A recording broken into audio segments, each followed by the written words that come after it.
If you didn't see our article that we published a few weeks ago surrounding non-compete clauses in contracts, then I want to bring you up to speed on some changes that began at the beginning of 2022. So January 1st, 2022, a new law came into play that changes how we look at and what some of the requirements are in regards to non-compete clauses inside of contracts. So here's what it ultimately comes down to. If you're signing up a new employee or you're adding a new contract with someone, even if they're already an employee, that has a covenant not to compete or a non-solicitation agreement within that contract, both of those now have new rules according to the Illinois law. First of all, it's this.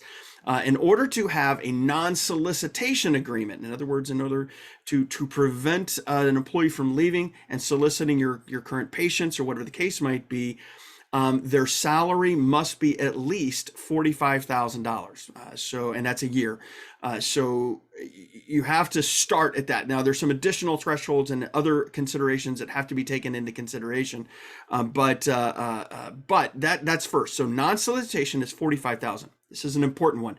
Non-compete clauses, the employee must be making at least $75,000 a year in order for a non-compete clause to be enforceable at all. And so you shouldn't include it if the salary of maybe an associate physician is less than $75,000 a year. There shouldn't be a non-compete clause built in at all because it would not be enforceable according to the new Illinois law that came into play at the beginning of the year. Additionally, there's a couple of other caveats, and we're going to try to walk through those pretty quickly in a short video here. One is if for some reason an employee, even if they have a restrictive covenant built in and even with meeting all of the requirements, if an employee is laid off due to COVID, then those, and by the way, that's any reason surrounding COVID, whether it's less business, related to government action or whatever the case might be. Obviously, this is going to be less impacting today than it would have been, of course, 18 months ago, for example. But if you lay someone off due to COVID, then your non-solicitation, non-compete clauses would be unenforceable. Now, there are some other things that have to happen. And as you're working through that contract process, there are two additional requirements. One is that the employee must be given written notice that there is a non-compete clause in the contract and to tell them to consult with an attorney to review that. Now, we have a form that's available for members. You can jump on, take a look at the article, search compete, and look at the 2022 law changes article. That's going to be important. It's good. And also provide you that easily downloadable and editable document that can help you meet this requirement and the next one, which is that you have to give them and present them with that contract at least 14 days in advance. And so that form will help you wrap up both of those things. So one, you've got to present them with a contract at least 14 days prior to the signing. And second is you have to notify them that they should be seeking an attorney's counsel in regards to the non-compete or non-solicitation agreements that are contained within that contract. Now, what else comes into play with this and these discussions? There are some threshold requirements. In other words, there are some things that have to be done in order really to meet the letter of this new law. And here's what it ultimately comes down to. So adequate consideration. And it's an interesting provision that really comes into play for a couple of different ways. One is if somebody's been with you at least 2 years, then that would be considered adequate consideration. But if it's less than 2 years and there's a non-compete or non-solicitation, then you have to consider a lot of things, and the courts usually weigh in this. Now, if you want more information on that, we have an article from 2019 that walks through a whole bunch of court cases that will explain to you more what adequate consideration and what they consider adequate consideration in these particular deals. But that is a threshold requirement that's built into this law, so you have to be careful, though. You also have to make sure that the arrangement is with a bona fide employee. If you have an independent contractor and you have a non-compete clause with that independent contractor, we could say that this law doesn't apply. However, if you try to exercise it, they could come back and say, because of that level of control, that I should have been classified as an employee. So there is some interesting dynamics that can happen there.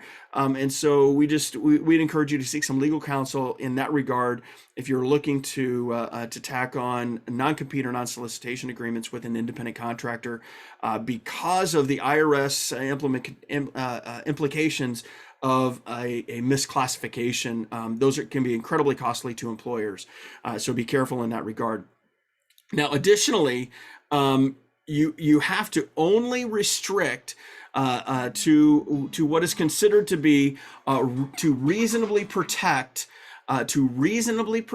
legitimate business interests of the employer. So you can't put provisions in play in this particular in these particular types of agreements that would be further restricting than just simply to or then it would only be necessary to protect your business interests. So they can't expand, and that's really important. You have to be careful in there. Again, seek counsel, but also you can look at the 2019 article, and it walks through some of those in some of the court cases as well.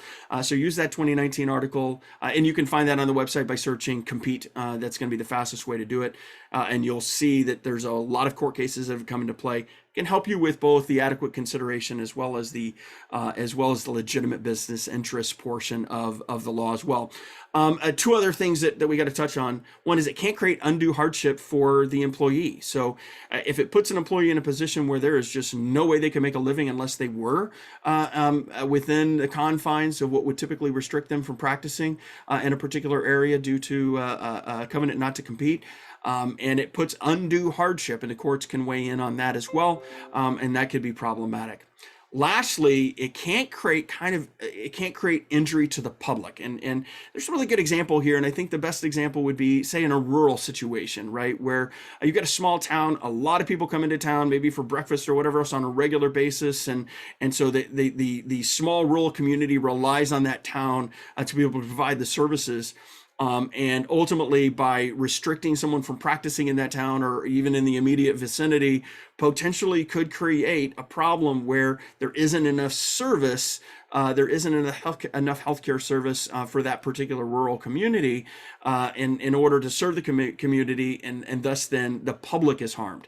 And so those are also additional factors and threshold requirements as you kind of look at all of these things that have to be considered when you create these these non-compete clauses. So two biggest factors that matter the very most, although don't ignore those thresholds that we talked about, and don't ignore the required elements of notification, but are $75,000 for non-compete and $45,000 for non-solicitation. Both of those thresholds have to be met in each one of those cases in order to add that to the contract or for it to be enforceable in a contract.